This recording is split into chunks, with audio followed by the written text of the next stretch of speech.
はい、天秤座の皆さんこんばんは。アストロカウンセラーの田原です。いつも動画のご視聴ありがとうございます。今回は8月1ヶ月分のタロットリーディングを星の解説を挟みながらさせていただきます。よろしくお願いします。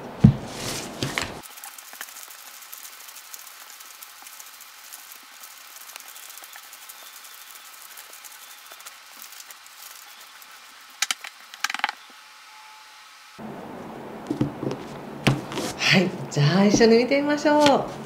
ソード6の逆、フール、吊るし人の逆、死神の逆、ワンドクイーンとペンタクス4とカップキング逆、はい。そして気をつけることや対策はソードの7とソード10の逆、そしてオラクルはじゃん、はい、ペンタクル3の逆ですね。そうですか。なんかいろんな分野でちょこちょこいろいろ動きがあるっていう感じがして、いろいろありすぎてちょっと今一瞬忘れてしまいました。まずですね、この8月っていうのは自分の未来を見ていくっていう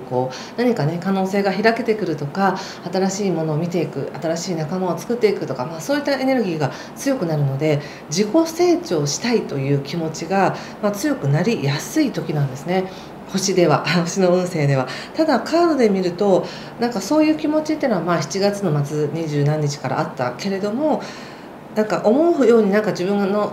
思うように進んでいなくって、少し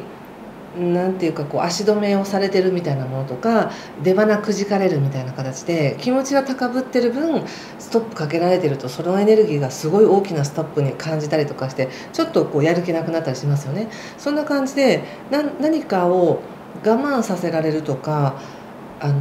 気持ちはあるのにそっちに進めないんじゃないかみたいな、そんな感じがあったかもしれませんが、カードのメッセージ曰くはそれはあえてなんですよみたいな感じで言われていて、そのまま進んでいく道とちょっとここでストップをかけられて考えさせられることによって、どちらが有益だったと思いますかみたいな、そんな感じのメッセージなんですね。で、立ち止まって考える、今の状況の中で考えることで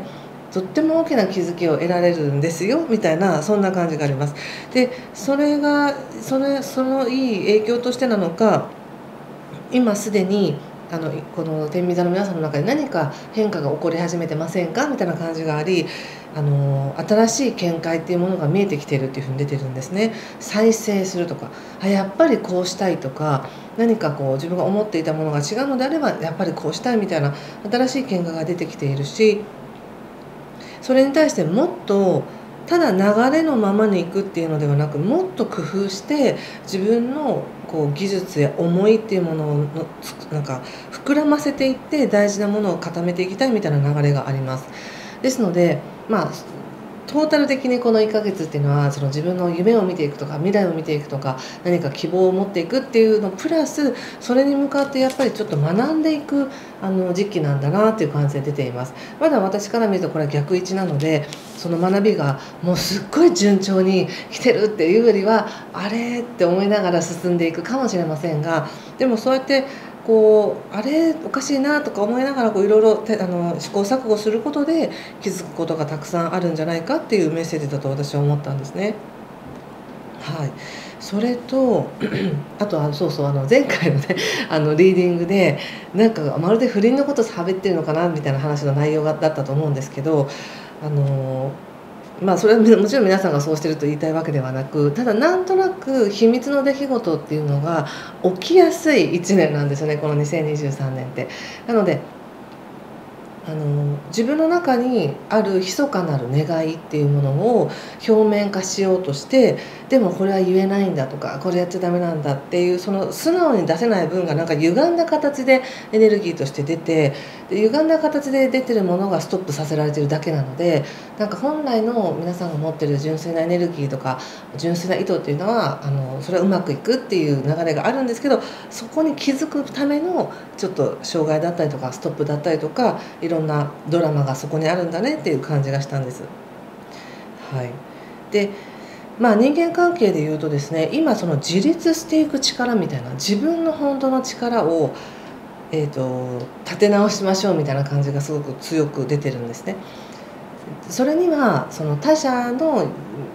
承認とかではなく、自分で自分を認めるっていう、自分で自分の感覚で OK 出すっていうことがすごく大事で、それもできますよというふうには言われています。ただどうしても天秤座さんのね、調和に満ちたエネルギーですから、周りの人が OK って言ってくれるかとか、その相手の人がどういう顔をするかなということで判断してしまうところあると思うんですが、ここは一つ、その周りの人を喜ばせるっていうことだけではなく、自分を一番に喜ばせる1ヶ月にしてほしいなと思います。他者の要求に応えるだけでは延々続くんですよね。他者の要求っていうのはコロコロ変わるし、昨日はこう言ってたけど今日はこう言ってるじゃないとか、あの人はこう言ってるじゃないということでどんどん変わっていて、そこに合わせていくと疲れてしまう。自分が感じられるべき喜びを感じる暇もなく、ただただ相手の要求に合わせてこれで良かったのかっていう承認待ち状態がずっと続いて、疲れるって感じなので、この1ヶ月だけはその相手から与えられる優しい言葉や何か慰めではなく、自分の中にある自分の感覚を認める気持ちっていうものをしっかりと持つ、自立するっていうことを意識する方が有益な1ヶ月になるんじゃないかと思いました。で、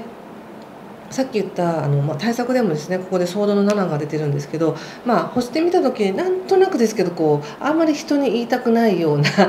秘密事を持ちそうな感じなんです。でもそれが本当の自分の喜びであればいいのに、なんか言えないとか、なんか後ろめたいみたいな気持ちがあって、だからこそ余計に自分を犠牲にしてでも他者を喜ばせようとか、相手の言うことを聞こうとしてしまうのかなと思うんですけど、これはもう期間限定だと思ってください。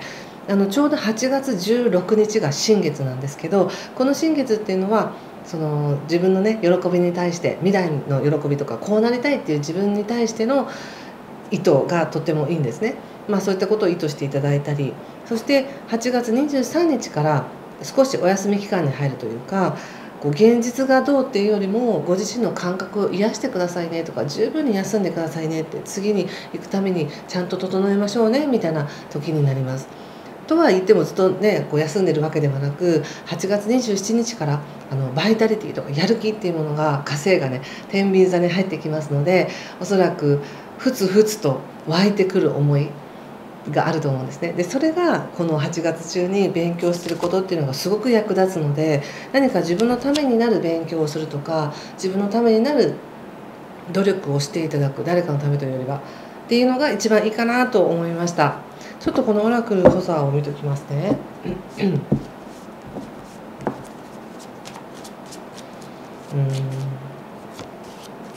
出ましたね。また吊るし人、ソード9、ペンタクス4の逆ということで、そうか、やっぱりあれですね、今ご自身が思ってらっしゃる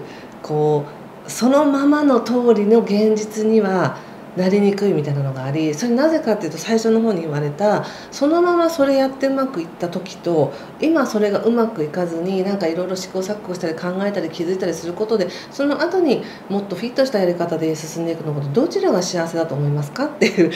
問いがあり、でそれを知っていくための勉強期間なんだよっていうふうに言われてるような気がしました、今ね。なので勉強ももしかしたらスムーズにすごい学びが吸収して面白いっていうよりは、なかなか理解できないとか、なかなか覚えられないとか、何かそういうのがあるかもしれませんが、その全てのプロセス自体、その全ての過程プロセスの中で自分の感覚っていうものを信じる、これが自分だ、これでいいんだっていうのを信じる練習をさせられてるんじゃないかなと思いました。はい、ということでここまでにしておきます。はい、もし何かしら参考になりましたとか、分かりましたっていう方はぜひいいねボタンやコメントで教えていただけると嬉しいです。次回またね、8月中に次の動画をアップしたいと思います。また星のことを勉強したい方、先生術興味ある方はもうすぐ無料でねチャートを作れるサイトが完成しますので、楽しみにしててください。ということで、今回も最後までご視聴ありがとうございました。ぜひいい時間をお過ごしください。失礼します。